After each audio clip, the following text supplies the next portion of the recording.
Okay, good day to all science students. In this video lesson, we are going to tackle about the cellular reproduction, wherein this is the part 1 of the discussion about stages of mitosis.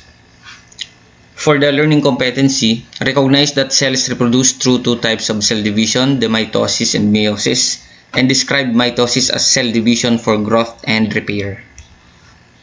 So, for the lesson objectives, identify the types of cell division, define mitosis and meiosis, differentiate mitosis and meiosis, enumerate the significance of mitosis, describe the different stages of mitosis, illustrate the stages of mitosis, and summarize the stages that occur during meiosis. So, an important characteristics of living things is their ability to perpetuate their own kind through the process of reproduction. The ability of an organism to successfully reproduce allows it to exist generation after generation. The cell cycle and fertilization, parts of the reproductive processes of organisms, are interconnected and ensures the continuation of the species in every generation. Whether production is sexual or asexual, the process of the cell cycle is important since it either produces the sex cells or gametes through meiosis or multiplies cells of a parent cell to directly produce its offspring.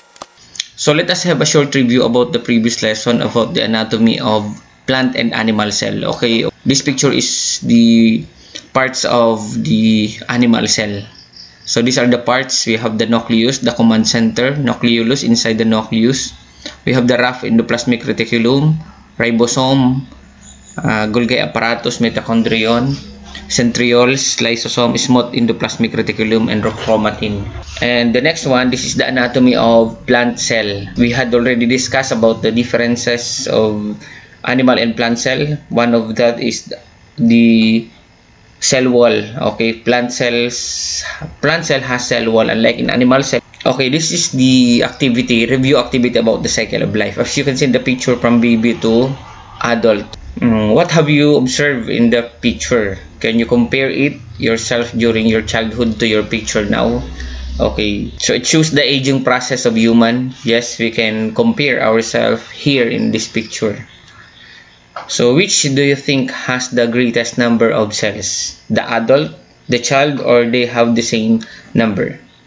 Okay, the answer, as human grows older, habang tumatanda ang tao, the total number of cells in the body decreases. Ito yung mga dahilan due to several factors like cell death, stem cell decline, cellular senescence, and tissue and organ reduction. So kapag bata pa, mas marami ang number of cells compared to the adult one. So habang tumatanda tayo, nababawasan yung ating number of cells. What about this picture? Have you experienced to have a wound in your skin? How is the healing process possible? So kapag nasugatan tayo, may mga process po na ginagawa ng katawan natin in order to heal that wound. Okay, ito yung process, a complex process that occurs in several stages such as hemostasis, yung pagpigil, yung pag-ampat ng pagdurugo, inflammation o namamaga yan, proliferation or tissue formation, and remodeling or maturation. Diyan na yung lalabas yung scar, yung peklat doon sa after na nung remodeling or maturation. Pero may mga peklat naman po na nawawala. Ito yung mga questions na mag-guide sa atin, or the essential questions that will guide us in this lesson. So what kind of cell divides by mitosis? What kind of cell divides by meiosis? Where does the mitosis and meiosis division takes place? Why are both cell division necessary for the development of an organism? So dito sa sunod-sunod natin na tatlong videos, yan isasagutin po yan, hindi lang dito sa video ito.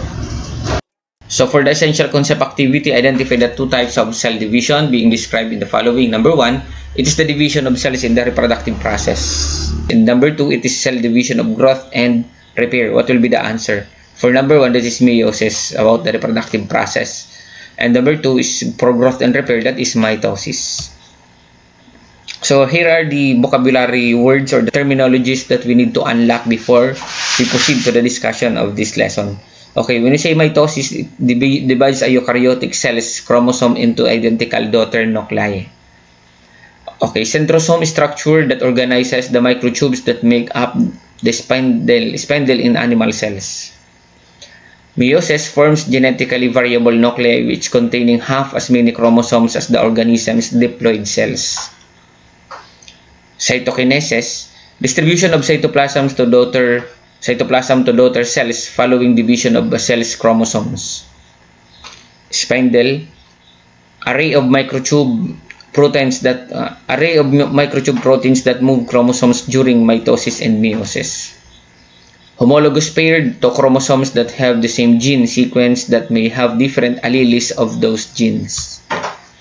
Crossing over, the exchange of genetic material between homologous chromosomes. Diploid cell containing two full sets of chromosomes, one from each parent, also called diploid cell. Okay, cell containing one set of chromosomes, also called haploid cell.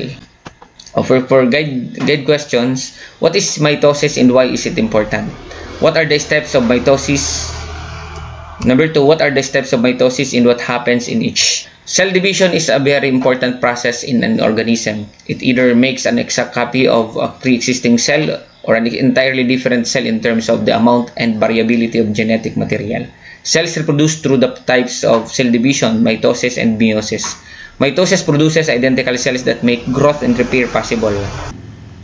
Cell division is a very important process in an organism. It either makes an exact copy of a pre-existing cell or an entirely different cell in terms of the amount and variability of genetic material. Cells reproduce through the two types of cell division. We have mitosis and meiosis. Mitosis produces identical cells that make growth and repair possible. Meiosis produces unique cells with half the normal number of genetic material and gives rise to sex cells or gametes that are involved in sexual reproduction. It is through meiosis and sexual reproduction that traits from the parents are passed on to their offspring. Okay, for the cell cycle, we have here the diagram of the cell cycle. We are going to start here from G0 to cell division or to mitosis. Okay, once a cell is fully grown, it either stops growing or divides and produces more cells through cellular reproduction. In multicellular organisms, cellular reproduction gives the body the ability to grow and repair worn-out tissues. In unicellular organisms, on the other hand, cellular reproduction enables the production of identical copies of an individual organism. So kapag sa multicellular organisms po, it gives the ability to grow and repair. Kung sakaling nasugatan, may nasirang tissue, na damaged na part, we can be able to repair the body parts by means of cell reproduction, cellular reproduction. Samantalang sa unicellular, kapag nag-reproduce sila, they created the same or exact copy, identical copy of the original organism. So cells follow a cycle of growth and division known as cell cycle. Ito yung nasa figure. Every time a parent cell undergoes the cell cycle, it produces daughter cells. Therefore, the cycle always leads to an increased number of cells. There are two main stages in cell cycle, interphase and mitotic phase or the M phase. The interphase stage is longer than mitotic phase. In a 24-hour cell cycle, almost 23 hours is spent for interphase and only an hour for cell division. The completion of the whole cycle varies depending on the cell type. Some cells complete the cycle within minutes, others after several hours or even years. In the human body, most cells divide every 12 to 24 hours. So, kung ito pong diagram na ito mapapasin nyo is divided into two major parts or main stages. We have the interphase. Ang interphase po, nagsisimula yan dito sa G0, cell growth, DNA replication, preparation for mitosis yan. At tinatawag na interphase. So, kumbaga ang interphase po, nagpe-prepare siya sa cell division.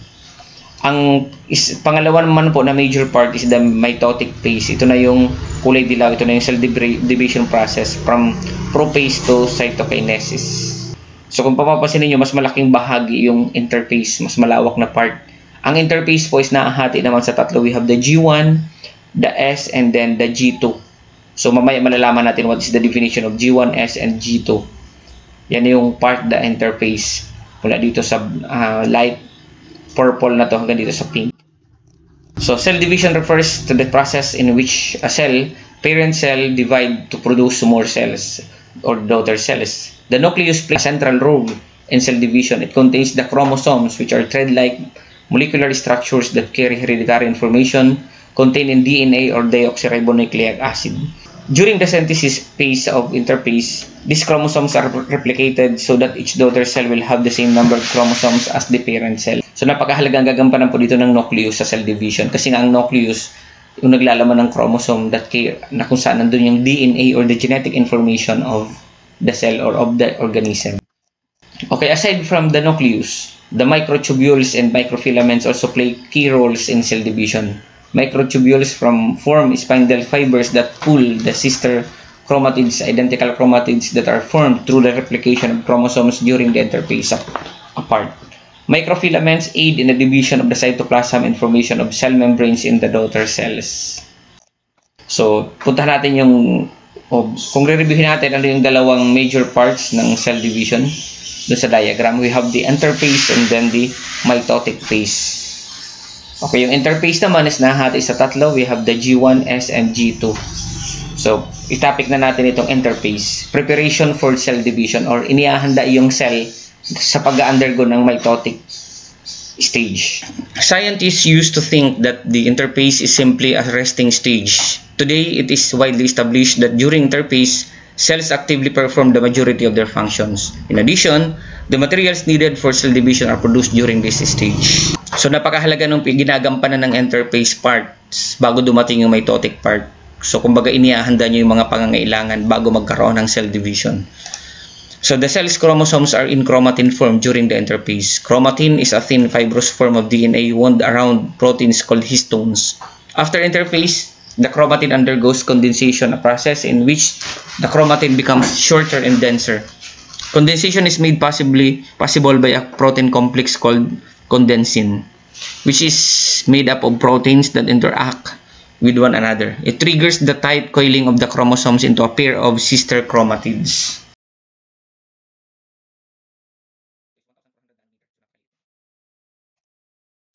So, let us continue the interphase or the preparation for cell division. Interphase can be divided into three phases. Ayan. The first phase is the first gap phase, the G1 phase, which is primarily growth phase of the cell. It is also called the gap phase because it serves as the interval between cytokinesis and DNA synthesis. During the G1 phase, the cell grows and increases in size. Proteins are also synthesized and cell organelles are produced. So, kung titingnan natin dito sa diagram, itong interphase phase ay natahati sa tatlo. Ito pinag-usapan natin ngayon is the first gap phase ito. From the cytokinesis, the gap between the cytokinesis and then the DNA synthesis. Kasi itong S is the synthesis. So yan, G1 or the cell growth. Okay, the next part, the second phase is the synthesis phase or the S phase. Itong nasa gitna. In which the DNA of the cell including the chromosomes is replicated. Replication results in two identical structures called sister chromatids. Histones, a group of relatively small basic proteins which form the core of the nucleosome and other materials vital to the replication of chromosomes, are also formed during this phase. A nucleosome is a small round structure consisting of a portion of DNA coiled around a cluster of histone protein molecules. So ito yung nasa gitna, itong kulay green. Ang part pala na to is the DNA replication. So, sa grade 10 lesson po yan yung kung paano ba nagkakaroon ng replication ng DNA. Paano niya kinokopya yung sarili niya, preserving the so-called complementary materials or the semi-conservative material. Kasi yung tingkalahati niya is the original and magpuproduce ng panibago, producing 2 DNA. Okay, third one, the last phase is the second gap phase or the G2 phase, which fills the gap between the DNA synthesis during the G2 phase. The cells synthesize organelles and other materials, many of which have specific roles in cell division. Ito na yung preparation na for mitosis. Kung babalikan natin yung sa interphase, tatlong part, we have the cell growth, the G1, we have the S or the synthesis, the DNA replication, and then the G2, the preparation for mitosis or the gap phase 2. Most of the cells in the body are constantly being replaced because they are dividing. Bone cells make new bone cells, and the skin cells make new skin cells. Even at this moment, thousands of cells throughout your body are being replaced by new ones. Depending on the type of cell, some divide very fast. Example, the skin and the red blood cells, while others divide less often. Examples, nerve and brain cells. And some cells, once formed, do not divide at all. In muscle cells, the nucleus divides but the cytoplasm does not. Skeletal muscle cells increase in size but not divide. The muscles you had when you were a baby are still the ones you have now, only bigger. Okay, not all cells divide in the same manner because there are different cell types. Multicellular organisms are made up of two basic cell types. We have the somatic cells and germ cells. The somatic cells are essentially every cell in the body, such as brain, skin, and others, with the exception of germ cell. They are diploid cells, which means they contain two sets of chromosomes. The germ cells are cells that produce the male and female gametes, sperm and egg. The gametes are haploid cells, which contains a single set of chromosomes, or the N. In humans, somatic cells contain 46 chromosomes, while gametes have 23 chromosomes. Diploid cells are produced through mitosis, while haploid cells are produced through meiosis. In unicellular organisms such as Paramecium, cells divide through binary fission. Stages of mitosis. So, mitosis divides a eukaryotic cell's chromosomes into two identical daughter cells, wherein mitotic cell division undergoes the cells needed for growth, development, and tissue repair. Mitosis is divided into 4 stages. So, we have the prophase, metaphase, anaphase, and telophase. So, isa-isahin po natin yan. So, ito po yung 4 stages of mitosis. Okay, for mitosis, or prophase is the stage of chromosome replication. The chromosomes condense in the spindle forms the nucleus disassembles. The nuclear envelope breaks up and the spindle fibers attached to the chromosome. Okay, the next one, the metaphase, is the step in which the chromosomes formed in prophase move to the middle of the cell. These chromosomes line up along the equator of the cell. So, ito po yung pinaka-diagram niya. Okay, we have the metaphase is the step in which the chromosomes formed in prophase move to the middle of the cell. The chromosomes line up along the equator of the cell. And then we have the anaphase, is where the chromosomes separate and move to opposite sides of the cell. Shortening spindle fibers separate the chromosomes. And then the last part is the telophase. Telophase, the nucleus reforms and a membrane appears between each mass of chromosomes. This newly formed membrane divides the cytoplasm. Once this is completed, the two separate cells repeat the process.